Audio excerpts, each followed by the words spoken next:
Hello students, এখন যে গল্পটা আলোচনা করব গল্পটার নাম হচ্ছে হিজ ফার্স্ট ফ্লাইট।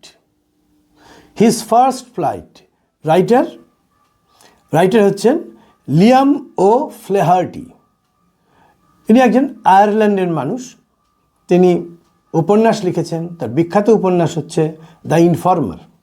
তিনি ছোট গল্প লিখেছেন, দ্য ব্ল্যাক সোল, স্কেরেট, ফ্যামিন, আরও অনেক ছোট গল্প লিখেছেন। তিনি কবিতাও লিখেছেন এবং উল্লেখযোগ্য যে বিষয়টা সেটা হচ্ছে উনি একজন সৈন্যও ছিলেন। একই সঙ্গে তিনি সৈন্যও ছিলেন এবং তার লেখার সবথেকে বড় গুণ যেটা ছিল, যেটার জন্যে তার লেখা মানুষ খুব পছন্দ করত, সেটা হচ্ছে তিনি একজন এক্সেপশনাল স্টোরি টেলার। তিনি ভীষণ ভালো গল্প বলতে পারতেন। গল্প বলা মানে হচ্ছে, গল্প যখন লেখা হচ্ছে তখন তো আমরা পড়ি, সেই পড়াটা এবং লেখাটা এর মধ্যে যে বিষয়টা সেটা হচ্ছে গল্প বলা। এই গল্পটা তিনি খুব ভালো বলতেন এবং একজন দারুণ পর্যবেক্ষক ছিলেন। তিনি যা দেখতেন সেটাকে তিনি খুব খুঁটিনাটি জিনিসগুলোকে নজর করতেন এবং বিশদভাবে লিখতেন। এবং তাতে কি হতো, তাতে কি হয়, আমাদের গল্পটা পড়ে খুব ভালো লাগে। আমরা বিশদভাবে গল্পটা বুঝতে পারি। প্রতিটি দৃশ্যকল্প, ঘটনা আমাদের চোখের সামনে ছবির মতো ভাসে। এটা হচ্ছে ওনার বৈশিষ্ট্য এবং ইনি এরকম অনেক গল্পই লিখেছেন। এবং এই গল্পটা ওর ওই রকম একটি গল্প, his first flight. His first flight, কার ফার্স্ট ফ্লাইট? গল্পটার নামটা বললে আমাদের প্রথম প্রশ্ন জাগে, হিজ ফার্স্ট ফ্লাইট। এটা একটা সিগাল, একদম সামুদ্রিক পাখির প্রথম ওড়ার প্রচেষ্টা, ভয় এবং তারপরে সে ভয়কে অতিক্রম করে সে কিভাবে উড়তে শিখলো এবং সেখানে তার পরিবারের কী ভূমিকা ছিল, তার বাবা মা তাকে কিভাবে সাহায্য করেছিল, এই সবটা নিয়ে গল্প। খুব সুন্দর একটা গল্প, যে গল্পটা এবারে সুন্দর সাধারণ ঘটনার মধ্যে অনেক শিক্ষাও আছে। এমনি আমরা জানি যে গল্পের সব চরিত্রগুলি জন্তু জানোয়ার এবং গল্পটি সহজ সরল ভাষায় লেখাতে এবং শেষে একটা নীতিকথা থাকে, সেগুলোকে ফেবল বলে। আর যখন কোনো গল্পের চরিত্র জন্তু জানোয়ার এবং মানুষ বা শুধু মানুষ এবং সে একইভাবে সহজ সরল ভাষায় লেখা, সমাজ থেকে উঠে আসা, সেই গল্পের শেষে যখন একটা নীতিকথা থাকে সেগুলোকে বলি আমরা প্যারাবল। এখানে এই গল্পটা হিজ ফার্স্ট ফ্লাইট আমরা ফেবল আকারে একে চিহ্নিত করতে পারি। এখানে শুধুই এই সিগালরাই হচ্ছে চরিত্র এবং শেষে অবশ্যই কিছু শিক্ষা আছে। আচ্ছা, গল্পটা কীরকম? গল্পটা হচ্ছে, the young seagull was alone on his লেজ। একটা ছোট্ট সিগাল পাখি, সে একটা প্রশস্ত প্রান্তের, একটা উঁচু জায়গার একটা প্রান্তে সে একাকী আছে। His two brothers and his sisters, তার দুই ভাই এবং বোন, had already flown away the day before, একদিন আগে তারা উড়ে চলে গেছে, তার মানে তারা উড়তে শিখে গেছে। He had been afraid to fly with them, সে তার দুই ভাই এবং এক বোনের সঙ্গে উড়ে যেতে সে ভয় পেয়েছিল। When he had run forward to the brink of the ledge, he became afraid, যখন সে আস্তে আস্তে এগিয়ে যাচ্ছে, সেই যে উপত্যকাটার উপর আছে বা একটা সমতল, সেটা একটা জায়গায় শেষ হয়েছে, তার ধারে গিয়ে যখন তাকে ঝাঁপাতে হবে সে তখন ভয় পাচ্ছে। The great expanse of the sea stretched down beneath, নিচে প্রশস্ত সমুদ্র, and it was miles down, এবং এটা কিন্তু অনেক ওপরে। তাদের ওড়ার জন্যে যে চেষ্টাটা করতে হবে, যে সমুদ্র নিচে যে বিশাল সমুদ্র, সেটা অনেক নিচে। He felt certain that his wings would never support him, তার কেন যেন মনে হয়েছে যে তার ডানা তাকে সাহায্য করবে না এখানে উঠতে। So he bent his head and ran away back to the little hole where he slept at night, সেই জন্য সে সেই প্রান্ত, সেই ধার থেকে আবার কিনারা থেকে ফিরে এসে যে গর্তে সে রাত্রিবেলা ঘুমিয়েছিল সেখানে ফিরে চলে এলো।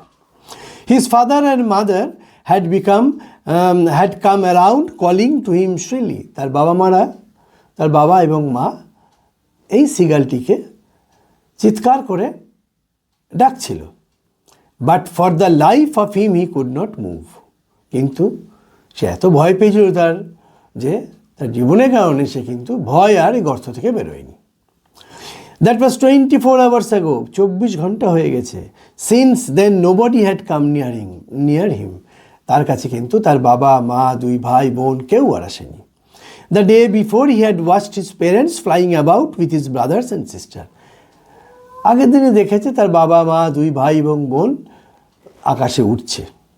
দে were teaching them the art of flight, তারা তাকে কী করে উঠতে হয় তার সেই পদ্ধতিটা, সেই শিল্পটা তাকে শেখাচ্ছিল। How to dive for fish, কীভাবে মাছ ধরার জন্যে জলের মধ্যে ডুবে যেতে হয় আবার উঠে আসতে হয়। He had seen his older brother catch his first hearing, প্রথম হিয়ারিং মাছ, এক ধরনের মাছ, সেটা কী করে ধরলো সে দেখেছে। ওয়াইল হিজ প্যারেন্টস সার্কেলড অ্যারাউন্ড প্রাউডলি, এবং যখন তার বাবা এবং মা তার বড় ভাইয়ের চারপাশে গর্বিতভাবে উড়ে বেড়াচ্ছিল যে তার দাদা মাছ ধরতে শিখে গেছে। The sun was now ascending the sky, সূর্য আস্তে আস্তে নেমে যাচ্ছে আকাশ থেকে। ব্লেজিং ওয়ার্মলি অন হিজ লেজ, এবং অ্যাসেন্ডিং হচ্ছে উঠছে, ব্লেজিং ওয়ার্মলি এবং প্রচণ্ড গরম। অন হিজ লেজ দ্যাট ফেসড দ্য সাউথ, যেটা দক্ষিণ মুখ ছিল, দক্ষিণ দিকে, মানে দক্ষিণ দিকটা খোলা ছিল তাদের ওই প্রান্তটা, ফলে আরও গরম হচ্ছিল। হি ফেল্ট দ্য হিট, সে প্রচণ্ড উত্তাপ অনুভব করছিল। Because he had not eaten since the previous nightfall, সে আগের রাতেও কিছু খায়নি, ফলে তার দুর্বল হয়ে পড়েছিল এবং গরম বেশি লাগছিল। Now there was not a single scrap of food left in straw nest, তার খড়ের তৈরি যে বাড়িতে তার জন্ম হয়েছিল, যে পাখির বাসা, সেখানে এক বিন্দু খাবার পড়ে নেই। His little grey body trotted back and forth on the ledge, তার ছোট্ট ধূসর চেহারাটা একবার ওই কিনারার দিকে এগিয়ে যাচ্ছে আর পিছিয়ে আসছে। He was trying to find some means of reaching his parents without having fly, না উড়ে কিভাবে তার বাবা মার কাছে পৌঁছানো যায় তার একটা প্রচেষ্টা তার মধ্যে ছিল। But one each side of his ledge ended in a, কিন্তু প্রতিটা দিকই, সে যে প্রান্তে ছিল সেই প্রান্তের দুটো দিকই শিয়ার ফল, শেষে গিয়ে সেই খাদ আর কি, তাকে ঝাঁপাতে হবে। উইথ দ্য সি বিনিথ, নিচেই সমুদ্র। He could surely search them without flying, if could not, he could surely, সে অবশ্যই রিচ দেম, পৌঁছাতে পারে, উইদাউট ফ্লাইং, না উড়ে, if he could only move northward along the cliff. Cliff হচ্ছে একটা উঁচু পাহাড়ের অংশ, সেই তার উত্তরমুখী দিয়ে যদি সে যায় তাহলে সে হয়তো না উড়ে পৌঁছাতে পারবে। But then on what could he walk, কিন্তু তার উপর কিসের ওপর সে হাঁটবে। দেয়ার ওয়াজ নো লেজ, সেখানে কিন্তু প্রশস্ত জায়গা নেই, সমতল প্রশস্ত জায়গা। And he was not a fly, এবং সে উঠতে পারে না। He step slowly out to the brink of the ledge, সে আস্তে আস্তে সে সেই কিনারার দিকে এলো, সে যে ওই ক্লিফের ওপরে যে প্রশস্ত অংশে থাকছিল মোটামুটি সমতল, তার কাছে এলো। হি stood on one leg with the other leg hidden under his wing, একটা পায়ে দাঁড়ালো, একটা পা ডানার নিচে লোকানো। ক্লোজিং ওয়ান আই, একটা চোখ বন্ধ করে দিল। অ্যান্ড দেন দ্য আদার, আরেকটা চোখও বন্ধ করলো। He pretended to be falling asleep, সে এমন করে ভান করলো যেন সে ঘুমোচ্ছে। Still his parents took no notice to him, তবুও তার বাবা মা তার দিকে কোনো রকম নজর দিল না। He saw his two brothers and his sisters lying on the plateau, তার দুই ভাই এবং বোন নিচের যে উপত্যকা তার উপর বসে আছে। দে ওয়ার ডজিং, তারা ঝিমোচ্ছে।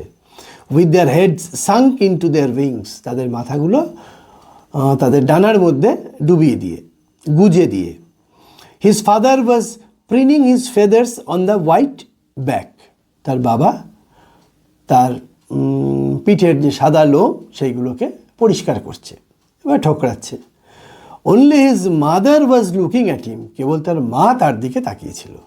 She was standing on the little high hump on the plateau, ওই উপত্যকার একটা উঁচু অংশ, এমনি হাম্প মানে কুজ, এখানে কুজ না, এখানে একটা উঁচু অংশের উপর বসে আছেন। Eating a piece of fish, একটা মাছ খাচ্ছিলেন ওর মা। The sight of the food maddened him, তার মা যে মাছটা খাচ্ছিল এই দৃশ্যটা দেখে সে প্রায় পাগল হয়ে গেল, কারণ তার খুব খিদে লেগেছিল। গা গা গা হি ক্রাইড, সে চিৎকার করলো, begging her to bring him some food, তার জন্যে কিছু খাবার নিয়ে আসার জন্যে। গ উ আ শি স্ক্রিম ব্যাক, সেও উত্তর দিল, প্রত্যুত্তরে চিৎকার করলো। হি কেপ্ট কলিং, সে তাকে ডেকেই গেল। And after minute or so he uttered a joyful scream, এবং তারপরে সে একটা আনন্দে চিৎকার করে উঠল। His mother had picked up a piece of fish and was flying across him with it. তার আনন্দ হলো, কারণ সে দেখলো তার মা একটি মাছ মুখে নিয়ে তার চারপাশে উঠছে। But when she was just opposite to him she halted her wings motionless.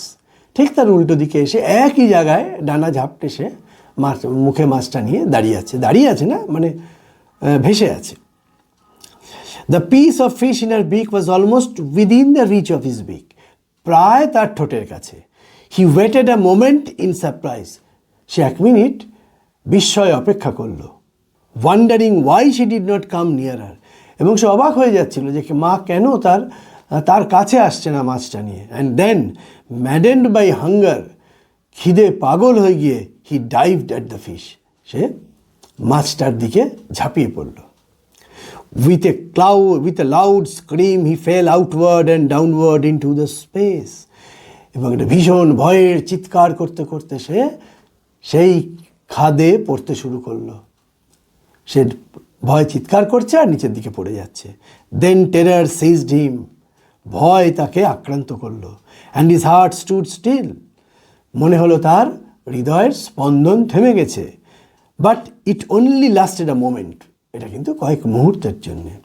The next moment he felt his wings spread towards, এবং সে অনুভব করলো ডানাগুলো চারিদিকে ছড়িয়ে গেছে। The wind rushed against his breast feathers, হাওয়া জোরে তার বুকের যে পালক সেগুলোকে ছুঁয়ে চলে যাচ্ছে। Then under the stomach and against the wing, এবং তার পেট, তার ডানা, তার নিচে অনেক হাওয়া সে ধরে রাখতে পারছে এবার। He could feel the tips of the wings are cutting through the air, এবং সে অনুভব করছে তার ডানার শেষ অংশ অবধি হাওয়া কেটে কেটে সে উড়ে যাচ্ছে। হি ওয়াজ নট ফলিং হেডলং নাও, আর সে পড়ে যাচ্ছে না। He was soaring gradually downwards and upwards, সে একবার নিচে নেমে যাচ্ছে উঠতে উঠতে, আবার ওপরে উঠে আসছে। He was no longer afraid, আর সে ভয় পাচ্ছে না। Then he flapped his wings once and he soared upward, এবং সে এবার ডানা আস্তে আস্তে ঝটফট করছে, ডানা নাড়াচ্ছে, এবং যত ডানা নাড়াচ্ছে সে ওপর দিকে উঠছে। হি ওয়াজ নো লঙ্গার অ্যাফ্রেড, আর ভয় পাচ্ছে না। হি আটার্ড আ জয়স স্ক্রিম, এবার সে আনন্দে চিৎকার করে উঠল। প্রথমবার সে ভয়ে চিৎকার করেছিল, এবার সে আনন্দে চিৎকার করে উঠল। Then he flapped his wings once and he soared upward, he uttered a joyous scream and flapped them again, আবার ডানাগুলো নাড়তে শুরু করলো। হি সোড হায়ার, আরও উপরে উঠতে শুরু করলো। His mother flew past him, তার মা তাকে উঠতে উঠতে তাকে পেরিয়ে চলে গেল।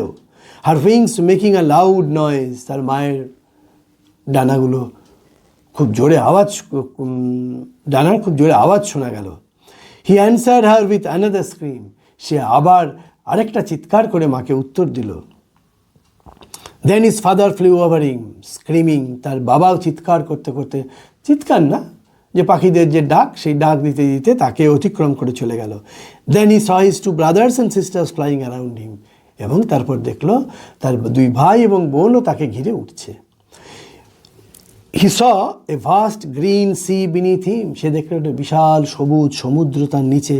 And he turned his beak sideways and crowed amusedly, এবং সে তার ঠোঁটটা টার্নড হিজ বিগ, মানে দুদিকে আর কি, ডান দিকে বাঁ দিকে ঘোরালো, এবং ক্রাউড অ্যামিউজলি, এবং আনন্দের সঙ্গে চিৎকার করে ডাকতে শুরু করলো।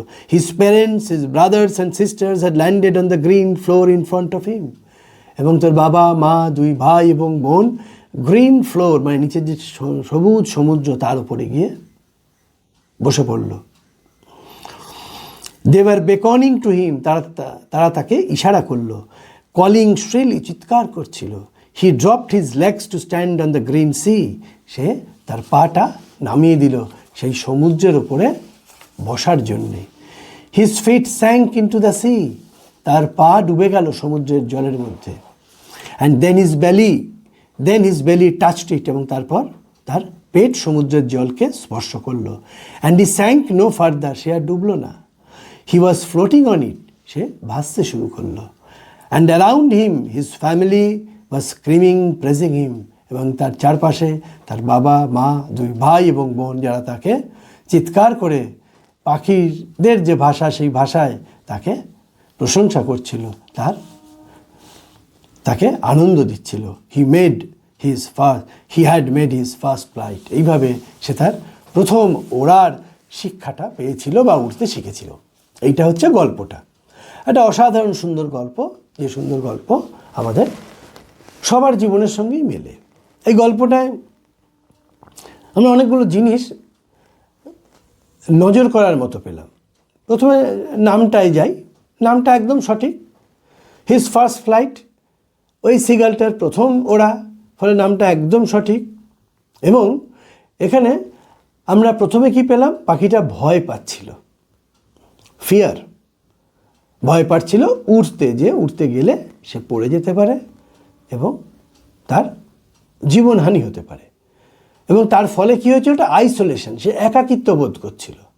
সে বারবার সে ভাইদের দেখছিল, বোনদের দেখছিল, বাবা মাকে দেখছিল, কিন্তু সে তাদের কাছে পৌঁছাতে পারছিল না। তারপরে কি পেলাম, ফ্যামিলি প্রেশার, খানিকটা চাপ। এই চাপটা না হলে সে উঠতে শিখতই না। তার বাবা মা তাকে, ভাইরা তাকে বারবার তাদের ভাষায় চাপ দিচ্ছিল বা উৎসাহিত করছিল, দুটোই বলতে পারি। এবং তারপরে কি হলো, মা কিন্তু, বাবা কিন্তু সেই অর্থে কোনো বুদ্ধি খরচ করেনি, তার মা কিন্তু বুদ্ধি করে তাকে মাছের লোভ দেখিয়ে উঠতে শেষবার, অনেক রকম চেষ্টার মধ্যে শেষ চেষ্টা ছিল এইটা, যে সামনে তাকে মাছের লোভ দেখালো এবং সে মাছটার জন্য ঝাঁপালো। এই বুদ্ধিটা কিন্তু তার মারই ছিল। এটা কিন্তু একটা খুব সুন্দর প্যারেন্টাল রোল। মানুষের জীবনেও, মানুষের বাচ্চাদের ক্ষেত্রেও মারা বা বাবা মারা এরকমই করে থাকেন। এই বাচ্চাটাকে যেভাবে, সিগালের বাচ্চাটাকে যেভাবে তার মা বাবা ভয় কাটালো, উঠতে শেখালো, খেতে শেখালো, সমুদ্রে ভেসে থাকতে শেখালো, মানুষের ক্ষেত্রেও বা আমরা তার সন্তানদের নানাভাবে তাদের আস্তে আস্তে সক্ষম করে তোলে। এবং কি আরেকটা কি শিখলাম, ফল অ্যান্ড ফ্লাইট মানে সে পড়ে গেল, সে প্রথমে পড়ে যাচ্ছিল, তারপরে কিন্তু সেখান থেকে সে উঠতে শিখে গেল। তার মানে আমাদের বহু পতনই আসলে আমাদের উঠতে শেখায় বা হাঁটতে শেখায় বা চলতে শেখায় বা আমাদের উন্নতিতে সাহায্য করে। এবং যেটা সবথেকে বড় বিষয় এখানে শিখলাম, সেটা হচ্ছে ওভারকামিং দ্য ফিয়ার। ভয়কে আমাদের জয় করতে হবে। One should bravely face all the fear, one should bravely overcome the fear, and how fear can be conquered, তার একটা কিন্তু উদাহরণ এই গল্পে পেলাম আমরা। কিভাবে ভয়কে জয় করতে হয় তার একটা অসাধারণ উদাহরণ পেলাম। এবং আমরা সেই সঙ্গে আরও একটু বলতে পারি যে the story pivots around the fear, এটা গল্পটা তো কিছু কিছু জিনিসেরকে কেন্দ্র করে ঘোরে। ভয়েরকে কেন্দ্র করে ঘুরেছে, জয়কে কেন্দ্র করে ঘুরেছে, সাহসিকতাকে কেন্দ্র করে ঘুরেছে, এবং আত্মবিশ্বাস, মানুষের যেভাবে আত্মবিশ্বাস তৈরির পদ্ধতি, তাকেও কেন্দ্র করে গল্পটা তৈরি হয়েছে। আমরা খুব সুন্দরভাবে পড়লাম যে কীভাবে একটা সিগাল তার প্রথম ওড়াটা, his first attempt to fly, সেটা কি সুন্দরভাবে গল্পে আমরা পেলাম। এটা মানুষের জীবনের ক্ষেত্রে সত্যি। আমরাও তো প্রথমে হাঁটতে জানি না, হাঁটতে তো এইভাবেই শিখি। এটার নাম হিজ ফার্স্ট ফ্লাইট। আমরা যদি মানুষের ক্ষেত্রে লিখি, আমরা লিখতাম হয়তো হিজ ফার্স্ট ওয়াক, যে এবং সেখানে তার বাবা মা বা অন্য ভাই বোন যারা হাঁটতে জানে তারা কিভাবে তাকে সাহায্য করে, তার সঙ্গে আমরা অনেক মিল পেলাম। ওরা আর হাঁটা তো এক জিনিস নয়, কিন্তু দুটোর মতো করে সাহায্য, হেল্প, কোঅপারেশন, এগুলো কিন্তু এনকারেজমেন্ট, এগুলো কিন্তু মিল পাই। এবং গল্পটার শেষে আমরা একটা লাইন বলতে পারি যেটা এই গল্পটার ক্ষেত্রে অপরিহার্য, সেটা হচ্ছে it is a beautiful metaphor for personal development. এটা দারুণ রূপক, it is a beautiful metaphor for personal development. কীভাবে এগোতে হবে, কী করে উন্নতি করতে হবে, কী করে শিখতে হবে, and how to কনকার everything against all obstacle, সব বাধাকে কীভাবে জয় করতে হবে।